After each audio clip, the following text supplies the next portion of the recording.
Dear student, today we'll discuss Aristotle's realism. Before that, we discussed about Plato's idealism. Idealism, in a sense, that a person who is good enough, according to Plato, a person who is a good enough, he is idealist. Idealist is a person who has predefined destination in his mind. If he's not idealist, it means he is not good person, according to Plato. And but according to Aristotle, if you want to enjoy your life, if you want to enjoy the realism, then you have to live the world where you're living in. यानी अगर आप इस दुनिया की बात करते हैं, इस जिस दुनिया में आप रह रहे हैं, जिसको एंजॉय कर रहे हैं, तो आप रियलिस्ट हैं. अगर आप आइडियाज की दुनिया में रहते हैं, कोई आइडियल वर्ल्ड, कोई यूटोपियन लैंड में रह रहे हैं, तो then you are the follower of the Plato. फिर आप प्लेटो के फार्मर फॉलोअर हैं. अब यहाँ पे जो चीजें डिस्कस होंगी, पहले तो आप नोट कर लें, एरिस्टोटल का जो फलसफा है वो है रियल टू आइडियल. वो रियल से आइडियल की तरफ जाता है, जबकि प्लेटो जो है उसके इनवर्स है, वो उसके रिवर्स है. वो क्या करता है, वो उसके रिवर्स चलता है. वो क्या कहता है कि आइडियल टू रियल की तरफ जाए, कि जो आइडियाज है वही रियल है. ठीक है. अगर बाकी सारी चीजें जो है उसकी प्रोजेक्शंस हैं, जो कुछ माइंड में इंसान के है, तो वो असल में एरिस्टोटल इस चीज को रिजेक्ट करता है कि नहीं, ऐसा नहीं है. बहुत सारी चीजें ऐसी हैं जो इंसान के माइंड के अंदर नहीं है, लेकिन उनको अपना वजूद रखती है. जैसे उसने मिसाल दी कि जंगल में कोई दरख्त गिर जाए, तो चूंकि हमारा माइंड इस वक्त उसको परसीव नहीं कर रहा, हमें पता ही नहीं है जंगल में क्या हो रहा है, तो क्या वो रियलिटी नहीं है? यानी अरिस्टोटल को जब हम देखते हैं, जब उसको हम पढ़ते हैं, तो हमें पता चलता है कि वो बड़ा प्रैक्टिकल है, वो बड़ा प्रैग्मेटिक है अपनी अप्रोच में. वो जो चीजें डिस्कस करता है वो quite related to this present world की डिस्कस करता है, और वो चीजों को छू के बताता है कि इट इज अ रियलिटी. और फिर अगर आप पिक्चर देखें, जो इसकी पिक्चर बनी हुई है, तो अरिस्टोटल का हाथ क्या है, नीचे है, जबकि प्लेटो का जो हैंड है वो ऊपर है. मैं आपको दिखाऊंगा, पिक्चर मैंने लगाई हुई है वो. तो इसमें हम कुछ पॉइंट्स डिस्कस करेंगे. प्रिंसिपल्स जो हैं अरिस्टोटल के, पहला प्रिंसिपल है फॉर्म्स और मैटर. ठीक है जी. कहता है फॉर्म्स जो है वो अपनी एक पहचान रखती है. जैसे अगर ह्यूमन बीइंग छोटा हो या बड़ा हो, वो एक अपनी पहचान है उसकी. वो ओवरऑल क्या है, वो ह्यूमन बीइंग ही कहलाता है. कुछ लोग इवन के कुछ लोग चल नहीं सकते, कुछ छोटे हैं, कुछ साइज में छोटे हैं, still they are known as human being. वो अपना एक अपनी रिकग्निशन रखते हैं सारे. ये प्रिंसिपल एक उसने पहले ये डिफाइन किया है. फिर दूसरा उसका है जी फॉर्म और मैटर. फॉर्म जो है वो सोल है, और मैटर जो है वो चेंजेबल है. मिसाल के तौर पर एक मैटर, जैसे लकड़ी है, हमारे पास एक मैटर है, तो लकड़ी से हम टेबल बना सकते हैं, चेयर बना सकते हैं, या दीगर उसमें से और चीज. मादा जो है हमेशा वो उसकी एक करेक्टरिस्टिक है कि वो चेंज हो सकता है. जबकि अगर सोल जो है वो कांस्टेंट रहती है. ठीक है. वो मरती भी नहीं है, उसको डेथ भी नहीं है.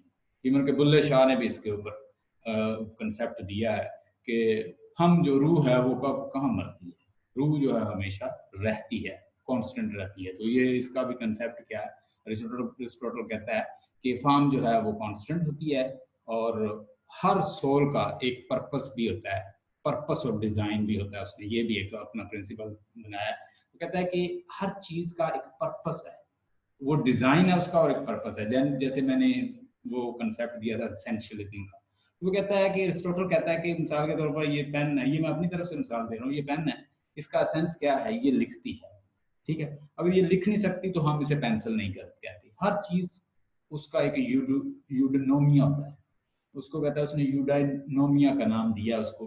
तो यूडाइमोनिया जो होता है, यूडाइमोनिया का मतलब होता है कि पर्पस ऑफ, ये क्या, किस क्रिएशन, इसका डिजाइन और पर्पस क्या है, उसका यूडोमोनिया क्या है. तो हर चीज जो है वो अपना एक यूडोमोनिया रखती है, वो उसका एक पर्पस डिजाइन होता है. वो किसी खास, जैसे हम ह्यूमन बीइंग हैं, तो हमारा कोई ना कोई पर्पस है. अगर हम मिसाल के तौर पर हमें क्या दिया गया है, हमें थिंकिंग दी गई और रेशनल थॉट्स है हमारे, यानी हमारे पास रैशनैलिटी है और प्लस थॉट. वो कहता है कि अगर चूंकि ये हमारा पर्पस है, अगर हम इसको इस्तेमाल ना करें, यानी हमारा एक डिजाइन हुआ है ह्यूमन बीइंग का, और हमारा पर्पस क्या है कि हम अपनी थॉट्स को इस्तेमाल करें. अगर हम अपनी थॉट्स और रैशनल थिंकिंग को यूज नहीं करते, तो इट मीन कि हम एक बहुत बड़ी फैकल्टी जिसके लिए हम बने हैं उसको हम छोड़ रहे हैं. जब हम उसको छोड़ेंगे अपनी रैशनल थॉट से हम अपने एक्ट परफॉर्म नहीं करेंगे तो कहता है उसका कॉन्सिक्वेंस फिर इंसान को भुगतना पड़ता है। मिसाल के तौर पर मैंने लाहौर जाना हो तो मैं मुल्तान चला जाऊं, यानी मैंने अपनी रैशनल थॉट्स, मुझे गॉड ने ये इतनी थॉट तो दी है ना, मैं ह्यूमन बीइंग है, ये मेरा फंक्शन है कि मैंने अपनी थॉट को यूज करना है। अगर मैं यूज नहीं कर रहा तो मैं उसका कहता है बैड कॉन्सिक्वेंस भुगतूंगा। मिसाल के तौर पर मैंने जाना लाहौर, मैं बैठ जाऊं मुल्तान की गाड़ी पे, तो ये मैंने चूंकि अपनी रैशनल थॉट को यूज नहीं किया, मुझे लॉजिक रीजन गॉड ने दी है, मैंने अपनी रीजन उस क्वालिटी का यूज नहीं किया, तो कहता है फिर आप उसका, आपको रिजल्ट जो है कॉन्सिक्वेंस आप खुद भुगतते हो।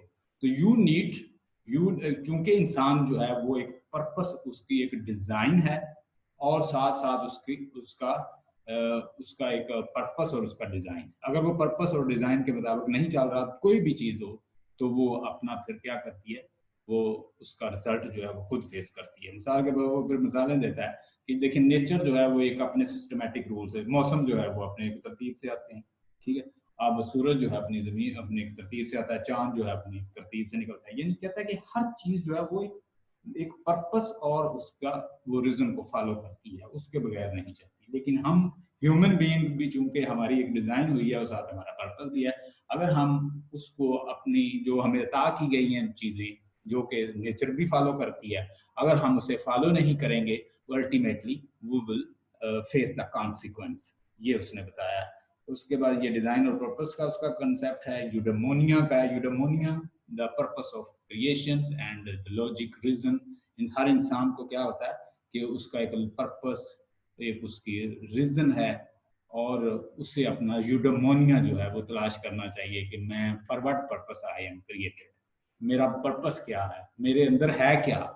हर इंसान को ये खुद एक्सप्लोर करना होता है कि for what purpose you are created. मिसाल के तौर पर मैं एक बहुत अच्छा स्पीकर हूँ, I am a motivational speaker, I am a lecturer, I can talk over any topic. मैं कोई मुझे टॉपिक दे दे मैं उसके ऊपर बोल सकता हूँ। मेरा यूडेमोनिया ये है कि मेरे अंदर कैरेक्टरिस्टिक, मैं टीचर हूँ, मैं ट्रेनर हूँ, मैं किसी टॉपिक पे बोल सकता हूँ। अगर मुझे ये कह दिया जाए कि कोई मैं ऐसा काम करूँ रेलेवेंट जो मैं जिसके लिए मैं बना नहीं, तो वो फिर मैं नहीं कर सकता। मिसाल के तौर पर एक फिश है, तो मैं फिश को कहूँ कि वो किसी ट्री पे चढ़ जाए तो वो नहीं चढ़ सकती, क्योंकि वो उसके लिए बनी नहीं है, वो पानी के लिए बनी है। उसका यूडेमोनिया क्या है कि वो पानी के लिए बनी है। आगे जी 4, उसने 4 प्रिंसिपल यहाँ पे बताया है। उसने हर कैटेगरी को डिवाइड कर दिया है।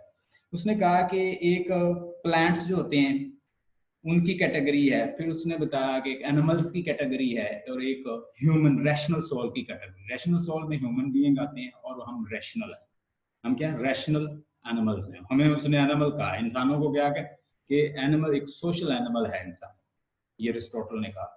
उसके बाद उसने फिर कैटेगरी बना दी, कहता है प्लांट्स जो हैं वो अपनी जगह पे जो है वो ग्रो करते रहते हैं, उनके अंदर लोकोमोशन नहीं है। लोकोमोशन का मतलब लिखें कि एक्शन नहीं है। अब प्लांट्स जो है अपनी जगह पे वो क्या है, चीजों को ऑब्जॉर्व करते हैं, पानी को, अल्टीमेटली अपनी डेवलपमेंट ग्रोथ करते हैं।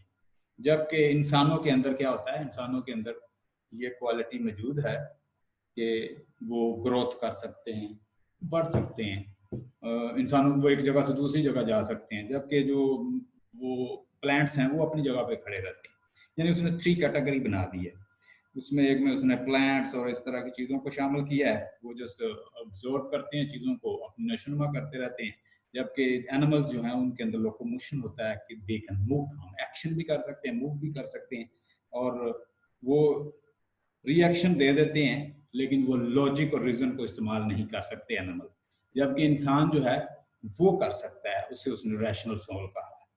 फिर जो ओवरऑल इस असाइनमेंट के अंदर उसने जो कंक्लूड किया है वो ये है कि अरिस्टोटल जो है वो रीजन टू लॉजिक चलता है, जबकि हम दूसरी साइड पे जब देखते हैं प्लेटो को, वो आइडियल टू रीजन जाता है। तो दोनों की अप्रोच डिफरेंट है। Let's see one by one. ये मैंने अरिस्टोटल की ना डेफ जो अकेडमी उसने बनाई हुई थी उस वक्त, उसकी मैंने एक पिक्चर नेट से तलाश की है।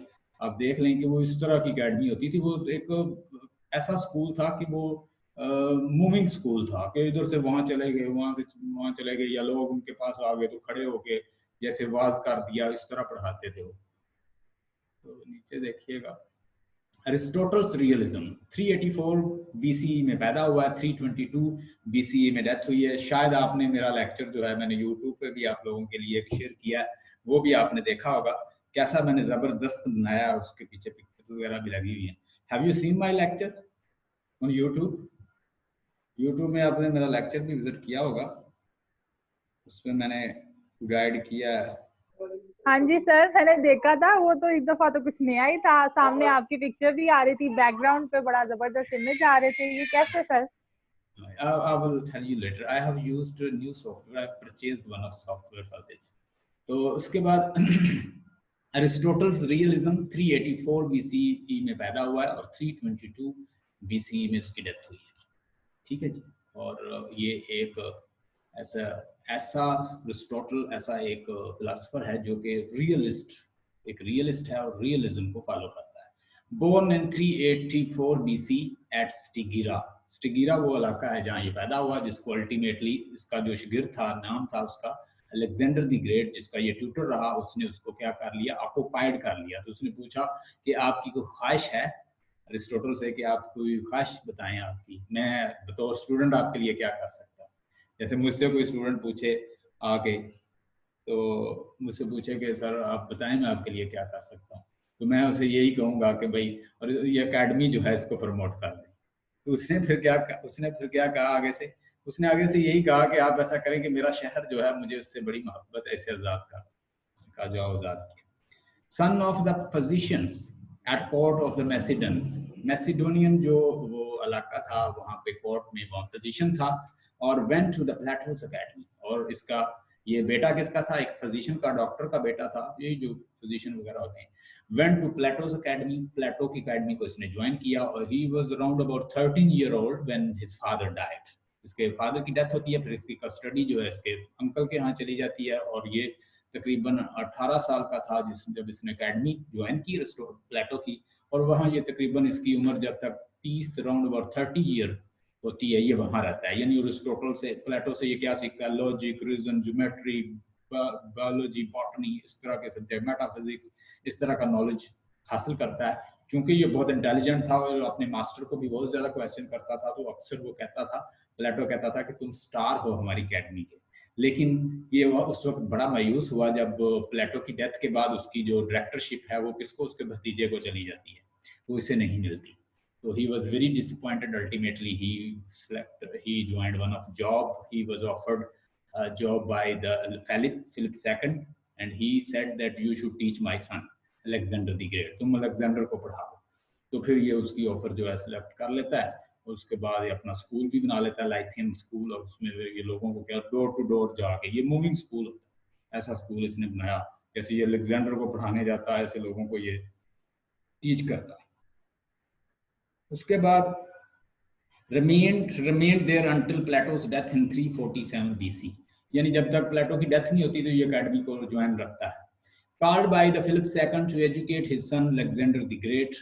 ये सारे पॉइंट्स ना मैंने तरतीब में लिखे हैं, आपको आसानी रहेगी, ये तो पूरी एक बहुत बड़ी एक रिसर्च है ना, उसके बाद पॉइंट्स लिखे गए हैं। Called by the Philip II to educate his son Alexander the Great, later opened his own school named Lyceum Peripatetic। Peripatetic Lyceum उसको कहते हैं, मूविंग स्कूल। ठीक है, ये लाइसियम आपने आज भी सुना होगा, बड़े बड़े स्कूलों ने अपना नाम कैसे वो रखा, लाइसियम स्कूल, लाइसियम। तो ये सबसे पहले किसने रखा था? ये अरिस्टोटल ने रखा था। अरिस्टोटल ने उसको क्या कहा था? पेरिपेटेटिक। पेरिपेटेटिक का मतलब वॉकिंग स्कूल, कि जहाँ आप जा रहे हैं वहाँ पे टीच कर रहे हैं लोगों को। जैसे मैंने अपनी अकेडमी बनाई है, ऑनलाइन अकेडमी, मैं जहाँ मर्जी चला जाऊँ, मैं भले इंग्लैंड चला जाऊँ, मैं भले अमेरिका चला जाऊँ, मैं दुबई आ जाऊँ, मैं जहाँ मर्जी जाऊँ, मेरी अकेडमी मेरे साथ। तो this is a walking school, जहाँ अरिस्टोटल जाता वहाँ टीच करता। Students these educated researches in subject of the, यानी जो स्टूडेंट वो जिनको टीच करता वो किसके ऊपर रिसर्च करते? Students their conducted researches in the subject of botany, biology, ये सारे सब्जेक्ट पे ये वर्क कर रहे थे। ये तो हम पढ़ते हैं ना क्रिटिसिज्म इसका, लेकिन इन्होंने लिटरेचर से रिलेटेड चीजें पढ़ते हैं, लेकिन इन्होंने और भी बहुत सारे सब्जेक्ट पे मेहनत की है। यानी ये बहुत इंटेलिजेंट लोग थे।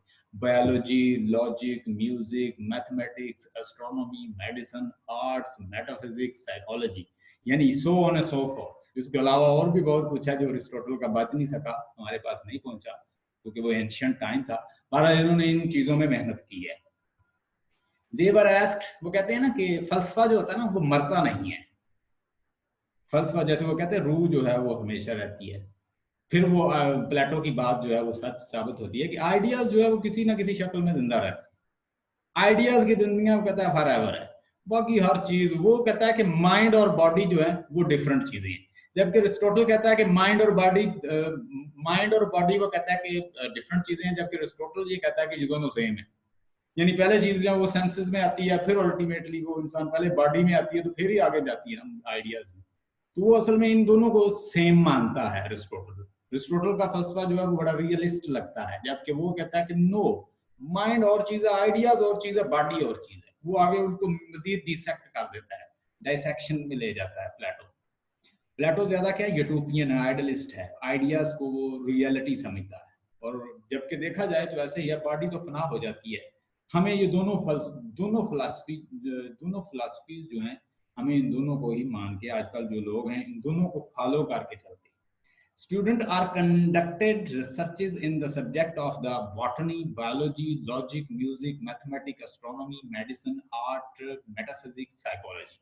यानी ये सारे सब्जेक्ट जो हैं इसकी अकेडमी में पढ़ाए जाते थे। They were asked to dissect reptiles, science of the observations, and manual works was a quite new in Greek word. Next देखें slide. Aristotle's realism. A new got he never got out from the influence of his teacher Plato. His realisms वो अपने teacher के influence से कभी भी बाहर नहीं आ सका. He was very influenced from his teacher. He never said that I have criticized Plato. Rather he just answered the Plato's charges. उसने आंसर कर दिया अपनी बुक में, लेकिन ये नहीं कहा कि मैं उसको कोई रिजेक्ट कर रहा हूँ प्लेटो को. He had his own views, but the basis he found his realisms are found within Plato's idealism. लेकिन उसने बहुत सारे आइडियाज जो हैं वो प्लेटो से ही तो लिए हैं. मिसाल के तौर पर मेरा एक स्टूडेंट है, अगर वो मुझे ही फॉलो कर रहा है लेकिन वो कुछ व्यू डिफरेंट रखता है, तो दैट इज समथिंग एल्स. लेकिन वो मेरे ही आइडियाज को फॉलो कर रहा है, तो इसका मतलब है कि जो टीचर होता है वो हमेशा महान होता है, अजीम होता है, वो मास्टर होता है, वो उस्ताद होता है. अब प्लेटो का वर्ड है आइडियलिज्म, तो उसने प्लेटो का वर्ड है मिसाल के तौर पर इमिटेशन, तो उसने इमिटेशन को यूज किया है. कैथार्सिस है तो वो भी यूज किए हैं, यानी उसको नए मीनिंग दे दिए हैं उसने. बाकी वर्ड तो उसके बनाए, कॉइन तो उसके किए हुए हैं. He developed the view that the idea may have important, but the proper study of the matter could lead us to the better and more distinct idea. यानी आप कह लें कि कंसेप्ट उसके हैं, लेकिन उसको क्लासिफाइड उसने किया है. भाई इसका मतलब ये बनता है, इसका मतलब ये बनता है, इसका मतलब ये बनता है. अगर देखा जाए तो मैंने जैसे बताया कि सबसे पहले पोइट्री तो की प्लेटो ने, क्योंकि उसके लिखा हुआ जो रिपब्लिक है या उसने जो बुक्स लिखी हैं वो पोइटिक फॉर्म में लिखी हुई हैं. It means that he was also poetical in his way of writing. उसका writing का अंदाज poetic था. The central themes of the realism is that the reality, knowledge, and value exist independently of the human mind. Aristotle rejects the idealist view that the ideas are real. वो कहता है कि इस view को वो reject करता है कि आइडिया रियल होते हैं. वो कैसे रिजेक्ट करता है, जरा गौर से सुनिएगा बात समझने. उसने कहा कि जो चीज ह्यूमन परसेप्शन में नहीं आती वो रियल नहीं होती. उसने कहा बहुत सारे ऐसे मामला हैं जो इंसान की ह्यूमन प्रोजेक्शन या परसेप्शन में नहीं आते. कोई जंगल में एक दरख्त गिर पड़ा तो मैं कहूँ कि मैंने तो वो देखा ही नहीं है, या मैंने वो सुना ही नहीं है, या मेरे सेंसेस जो है उसे फील नहीं कर रहे, तो वो वहां पे रियलिटी नहीं है. कहता है कि ये जो ऑब्जेक्ट्स हैं ये बगैर माइंड की परसेप्शन के भी रियलिटी है. कोई फिनोमिना, कोई एक्शन समवेयर दुनिया में होता है, इंसान का माइंड नहीं पिक कर पाता, तो we can't claim that it is not reality. कहीं पे मिसाल के तौर पर यहाँ से अब 10 घर छोड़ के अगर वहां पे बल्ब जो है अभी जला है, किसी ने बल्ब जो है उसे ऑन कर दिया है, तो it is reality, it has been on कर दिया. मेरा माइंड जो है उसे नहीं परसीव कर रहा है इतनी दूर से, तो it is the limitation of my mind. He thinks that the matter exist even though there is no mind to perceive. अगर इंसान का दिमाग जो है उसे परसीव नहीं भी कर रहा, कोई दिमाग नहीं है उसे परसीव करने के लिए, still reality is reality. Matter is certainly are an independent reality. Matter जो है, जो मादा जो है, वो कहते हैं इंडिपेंडेंट रियलिटी है. आप उसको अपने ताबे नहीं कर सकते माइंड के, यू कांट. ये किसने क्लासिफिकेशन दी? ये आपको अरिस्टोटल ने दी. उससे पहले वो कुछ और बात कर रहा था. उसके बाद जी 7 प्रिंसिपल ऑफ अरिस्टोटल्स रियलिज्म. ये निकालिएगा स्लाइड, इसमें मैं आपको वन बाई, पहला प्रिंसिपल है उसका, आइडियाज और form can exist without matter. यानी आइडियाज जो हैं या जो फॉर्म है कैन एग्जिस्ट विदाउट, वो मैटर के बगैर रह सकते हैं, but no matter can exist without form और आइडिया। लेकिन कोई मैटर जो है वो किसी फॉर्म या आइडिया के बगैर नहीं होते। मिसाल के तौर पर आपको बुक है तो उसकी एक फॉर्म है, उसकी एक शक्ल होगी, एक बॉटल है तो उसकी शक्ल है, एक वुड है तो उसकी शक्ल है। कोई मैटर कहता है बगैर फॉर्म के नहीं हो सकता, लेकिन आइडिया जो है वो एग्जिस्ट करता है बगैर फॉर्म के रहता है। हाँ जी, ब्यूटी, रियलिटी, रिवेंज, ठीक है, बदला, ये सारी चीजें जो है कोई इसको देखता नहीं है, लेकिन ये अपना वजूद रखती है। किसी ने रिवेंज लेना हो 100 साल बाद लेने की कोशिश कर, ठीक है। किसी ने कोई बुक्स है उसके अंदर तो वो रखता है, जेलसी है तो वो मौजूद रहती है। यानी ये सारी चीजें हम देख नहीं सकते लेकिन अपना वजूद रखती है। किसने आपको ये बताया? ये प्लेटो कहता है कि ये चीज बड़ी ठोस है, आप इनको भले ही आपको नजर ना आए लेकिन इनका वजूद है। जैसे रिवेंज है, जैसे हसद है, जैसे पैशंस हैं, जज्बात हैं, ये अपना वजूद रखते हैं। No matter can exist without forms और आइडिया। लेकिन कोई, अब ये क्लासिफिकेशन आपको कौन दे रहा है? ये आपको अरिस्टोटल दे रहा है। Each piece of matter has universals and particular properties. All human beings are different in appearance, size, and no two are alike. Still, they share universal form of humanness. इंसान कहता है सारे इंसान जो हैं वो बराबर नहीं होते। कोई छोटा है, किसी की टांग नहीं है, कोई छोटा है, बड़ा है, कोई कद में बहुत ही छोटा है, तो फिर भी ओवरऑल हम उनको क्या कहते हैं? वो ह्यूमन बीइंग है, उनकी फॉर्म है, ठीक है। इंसानों की कोई फॉर्म है, लेकिन वो कहता है कि जो आइडियाज होते हैं वो बगैर फॉर्म के भी अपना वजूद, अपनी शक्ल एक रखते हैं। Universal forms is the idea that exists as sense that is non-material aspect of the single material object which is related to all the objects of the group. असल में वो कहता है, क्या कहता है जी? आइडियाज हो या इंसान का बॉडी हो, सारी कहता है एक ही चीज, वो रियलिटी है। आपको अरिस्टोटल बताता है, जबकि वो क्या कहता था कि माइंड और है, इंसान का बॉडी और है। तो कहता है जी पहले इंसान बॉडी में, मिसाल के तौर पर इसी पे डिस्कस किया था जैक डेरिडा ने। जैक डेरिडा ने कहा था कि through body you can soul, you can control your soul. वो कहता है कि अगर आप सोल को भी कंट्रोल करना चाहते हैं तो उसके लिए भी तो कोई चीज चाहिए ना, बॉडी के बगैर सोल की क्या value? So through body you can control soul. देखिए ना, ये उसने एक पैराडॉक्सिकल स्टेटमेंट दे। पहले तो हम कहते हैं ना कि रूह जो है वो कंट्रोल करती है सब, अब उसने कहा कि through body you can control yourself. अगर बॉडी नहीं तो रूह फिर कहां से आएगी?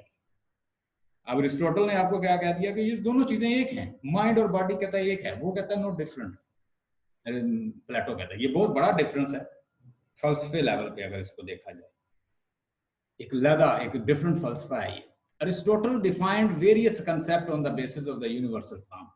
The universal form can be realized by examining existing material objects. Like Plato, Aristotle say we should understand reality of all things. Plato achieves the thing reasoning, it through reasoning, while Aristotle achieve it by studying material things through five senses. अब वो क्या किसके through? वो reasoning के through करता है, और वो कहता है फाइव सेंसेस के। और फाइव सेंसेस क्या है? बॉडीज है, और बॉडी जो है अल्टीमेटली क्या है? बॉडी के जरिए ही चीज जो है अल्टीमेटली कहता है माइंड तक पहुंचती है। वो माइंड और बॉडी दोनों को एक कंसीव करता है, दोनों को एक समझता है अरिस्टोटल। प्रिंसिपल 2 में वो कहता है universal forms are property of the thing never change. Universal forms are property of thing never change, but particular component change as grow और die.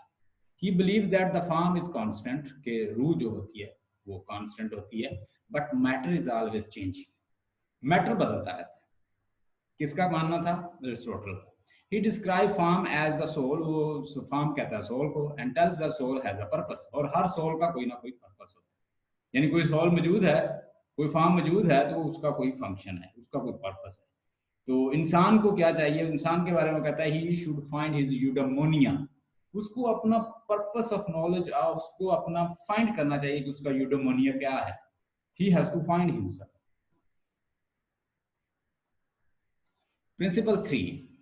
As design and purpose is present in the universe, and thus all the thing happens in orderly manners. यानी design और purpose, हर चीज चूंकि कहता है एक orderly manner पे चल रही है, इंसान अगर ऑर्डरली मैनर पे नहीं चलेगा तो उसका कॉन्सिक्वेंस खुद भुगतेगा। मिसाल के तौर पर इंसान को लॉजिक और रीजन दी गई है, इंसान के अंदर थिंकिंग और रीजनिंग मौजूद है, ये ब्लेस्ड है इसके साथ। ना यूज करे तो ना, अगर उसके सामने अगर कोई छप्पड़ या कोई पौंड नजर आ रहा है, तो अगर कोई भी उसे कोई रास्ते में कोई नहर नजर आ रही है और वो नहर उसे पता है कि वो डूब जाएगा, अगर वो सीधा ही चलता जा रहा है तो इसका मतलब ये है कि उसने अपनी रीजनिंग और थिंकिंग यूज नहीं की, तो उसका कॉन्सिक्वेंस क्या हुआ, वो डूब गया। तो रीजन जो है वो कहता है कि ये डिजाइन एंड पर्पस है इंसान का, इंसान के साथ बना है, उसका डिजाइन हुआ और उसका एक पर्पस है, he should use it. We can understand universe by understanding the purpose. हमने उसको, उस पर्पस को अंडरस्टैंड करना है। Human has free will to think, इंसान को फ्री विल दी गई है कि वो गुनाह भी कर सकता है और अच्छाई भी कर सकता है। अगर वो गुनाह करेगा, अगर वो अपनी रीजन यूज नहीं करेगा, तो वो अल्टीमेटली उसका रिजल्ट जो है वो खुद उसका भुगतेगा। If we refuse to think or think poorly, it shows that we go against the design and creation. तो हम बना हुआ जो हमारा डिजाइन और क्रिएशन है उसके खिलाफ जा रहे हैं। आपको सेंस कौन देता है? सूरज देता है, आसमान देता है, आपको मौसम देते हैं, आपको नेचर देती है कि वो एक सिस्टम पैटर्न से चल रही है। अगर आप भी अपने पैटर्न के मुताबिक नहीं चल रहे तो वो कहता है you are deviating the basic skill you are blessed with, and you will feel the consequence. तो आप उसका कॉन्सिक्वेंस जो है वो खुद भुगतोगे। उसके बाद वो कहता है कि it shows that we go against the design and creation and suffer the consequence of happiness, unhappiness, और हम अनहैप्पीनेस फिर उसका शिकार हो जाएंगे। अब जरा देखिएगा प्रिंसिपल 4 में वो डिस्कस करता है, Aristotle illustrate the idea of the souls and an entity to be kept in balance. He believed in 3 different aspects or levels of life or so. उसने 3 आपको बताए हैं, उसने उसको क्लासिफाइड किया, जबकि प्लेटो जो है वो ऐसी चीजें नहीं दे सका। वो बड़ा क्लासिफाइड और सिस्टमैटिक है अपने वे ऑफ एक्सप्लोरिंग आइडियाज। कौन? Aristotle.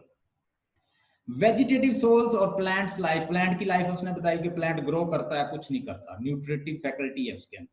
Represent the lowest level, ये लोवेस्ट लेवल है। It has only nutritive faculty और the power of receiving nourishment, वो नरिशमेंट कर सकता है, रिसीव कर सकता है, जज्ब कर सकता है पानी को, अपनी ग्रोथ कर सकता है। ये है जी प्लांट्स की कहते हैं vegetative soul. This soul is growing to little और इनएक्टिव, ये इनएक्टिव सोल है।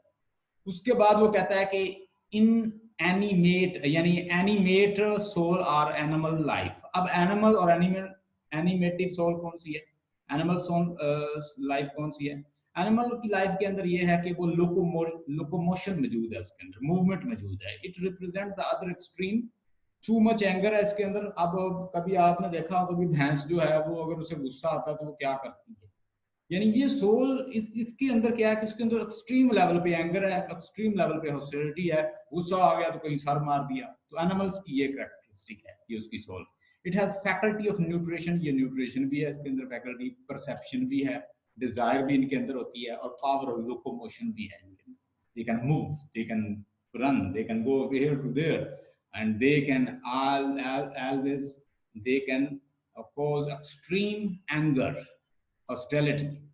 जब उनको गुस्सा आता है तो रिएक्शन उनका बड़ा, लेकिन इंसान जो है उसे रैशनल सोल कहा उसने। उसके बाद कहता है rational soul, it has faculty of the reason and thinking. अगर वो यूज करेगा तो वो कुछ अच्छा बन जाएगा, अगर वो अच्छा नहीं यूज करेगा अच्छे से तो वो नुकसान करेगा। When one uses reason to keep other two aspects in harmony, he will be following the true path of the designer. अगर वो reason और thinking को यूज कर रहा है तो वो true path को इस्तेमाल कर रहा है, उसको उसने golden mean का नाम दिया, याद रखिएगा।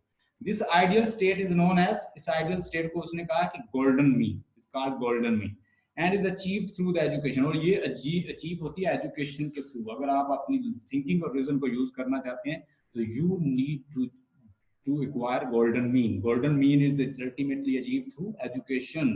वो जो टीच कर रहा था वो कहता है जी वो आप लर्न करें तो गोल्डन मीन जो है आपको मिल जाएगा। Balance and orders are the central to body, mind and whole universe. Aristotle did not view body and mind in opposition। वो उसको opposite नहीं समझता mind और body को। वो कहता है ये दोनों चीजें एक ही हैं। प्लेटो समझता था। He viewed body as a mean which receives data through the sense perceptions, This data is organized by reasoning in mind, which lead to achieve the universal principle.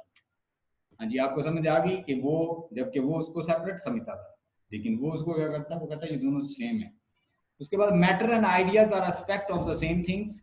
Matter and idea, ठीक है जी। Matter has forms and formless matter does not exist, ठीक है। Union of the forms and the matter give concrete reality to things. Union form and matter, यानी soul और matter जब मिल जाते हैं तो फिर क्या करते हैं, gives concrete reality to things. This union is further illustrated by Aristotle's conception of four causes, which help to understanding the nature of the things. उसने उसको मजीद भी डिफाइन किया है। उसके बाद आगे देखिएगा, आगे उसने हर चीज की कहता है कि चार वैल्यूज होती हैं। एक मटेरियल कॉज होती है, एक फॉर्मल कॉज होती है, एक एफिशिएंट कॉज होती है, एक फाइनल कॉज होती है, ठीक है। मटेरियल कॉज का मतलब है कि जिन कंपोनेंट से इंसान, जैसे इंसान ही है तो उसकी मटेरियल कॉस्ट क्या है, उसकी मटेरियल कॉस्ट जो है उसकी ये है कि वो किन चीजों से मिलके बना। Formal cause, the definite form pattern sense whole synthesis, you यानी जो उसको जब एक होल वो बन गया है, जिसके जो उसका एसेंस है, जो उसकी सिंथेसिस है, जो उसका रिजल्ट है, जो पहले तो वो डिफरेंट चीजों से बना है। लेट्स सपोज हम किसकी मिसाल लेते हैं, हम मिसाल लेते हैं, लेट्स सपोज ब्रेड है, हम एक ब्रेड बनाते हैं, तो ब्रेड के लिए हमें क्या चाहिए, वो उसको पहले तो हमें वो चाहिए, गंदम चाहिए, वो सारी चीज़ें चाहिए, फिर उसको बनाना और सारा वो सिस्टम जो है, पानी और चीज़ों को एक आटा बनाने के लिए, और पूरा एक सिस्टम है। फिर वो एक फॉर्मल जो कॉज एक ब्रेड बन जाती है, तो वो एक फॉर्मल उसका सिंथेसिस है। उसके बाद efficient cause is that form which the change the ending of the change first start, it identify what change and so suggest all sort of agent involving। इसके अंदर वो सारे एजेंट आते हैं जो उसे एक चीज से दूसरी चीज में उसने तब्दील कर दिया उनको। सोर्सेज, चेंज, मूवमेंट और रेस्ट, उसके मूवमेंट और रेस्ट, एक दूसरी से एक जगह से दूसरी जगह जाना, उसका एफिशिएंट कॉज है। इसकी final cause is that for the sake which the thing exists are done, including both the purposeful and instrumental actions and activity। अब फाइनल काज ये है कि वो करेगी क्या, जो चीज बन गई है, पूरी एक फॉर्म्ड हो गई है, वो फाइनल क्या आपको क्या वो बेनिफिट्स दे रही है, तो दैट इज इट्स फाइनल काज। यानी हर चीज के उसने चार आपको कॉज बताए हैं। नेचर ऑफ द थिंग होती है material cause, formal cause, efficient cause और फाइनल कॉज, ये आपको अरिस्टोटल ने बताई है। उसके बाद efficient cause, the formal cause and the final cause coincides in the concept of the forms. Hence, form is a propelling, organizing, and the final principle of becoming. God is defined as the first efficient and cause underlying all the existence, prime mover, who is himself unmoved, but he himself unmoved by the another cause, which might be presumed as being prior to him. उसके बाद ये principle 6 है। Aristotle believed that the matter is always in the process and moving to the same end। वो कहता है कि matter जो है वो प्रोसेस में होता है। मैटर हमेशा अपनी शक्ल जो है चेंज कर लेता है, एक चीज से दूसरी, दूसरी तीसरी, कई चीज से शक्लें चेंज कर लेता है। दिस इज द सिमिलर, इंसान का बॉडी जो है वो भी एक मैटर ही है। अब वो पहले क्या होता है, इंसान का बॉडी है एक, उसके बाद उसकी डेथ हो जाती है, डिके हो जाता है, मिट्टी में मिल जाता है, मिट्टी में मिलकर वो मट्टी को सरखेज कर देता है, यानी वो मादा जो है हमेशा अपनी शक्ल बदलता रहता है। This is the similar as the modern view of the evolutions and idea of the open-ended universe। Open-ended का मतलब होता है जिससे मजीद चीजें निकाली जा सके, ठीक है। Open-ended जैसे क्वेश्चन होता है। The difference here is that the universe according to him is open-ended। इंसान ये यूनिवर्स जो है ये भी open-ended है to a certain point। There is an ultimate reality to be the powers and the creators that control the process of the matter। यानी यहाँ पे एक क्रिएटर है, पावर है जो इस पूरे मैटर को कंट्रोल करती है। To know about the ultimate reality, he developed logical method called the syllogism। It's a method of testing the truth of the statement based on the deductive reasoning। आपको Aristotle ने कौन सा concept दिया था, deductive reasoning दी थी। उसने कहा कि all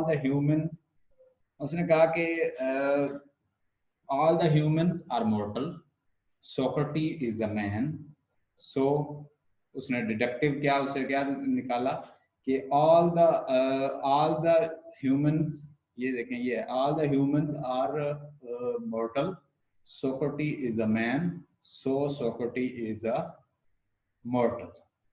All the humans are mortal, Socrates is a man, so Socrates is मॉर्टल। जिसे कहते हैं डिडक्टिव रीजनिंग। ये किसने आपको दिया? ये अरिस्टोटल ने दिया था। इसके बाद आपने सुना होगा सर फ्रांसिस बेकन का नाम, जिसने इंडक्टिव मेथड आपको इंट्रोड्यूस करवाया था। बेकन ने, sir Francis bacon.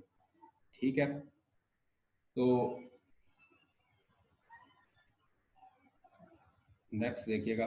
Aristotle believe in happiness as the chief good which depend on the virtues and well-ordered soul to achieve it, to need the developed habits of the virtue through education.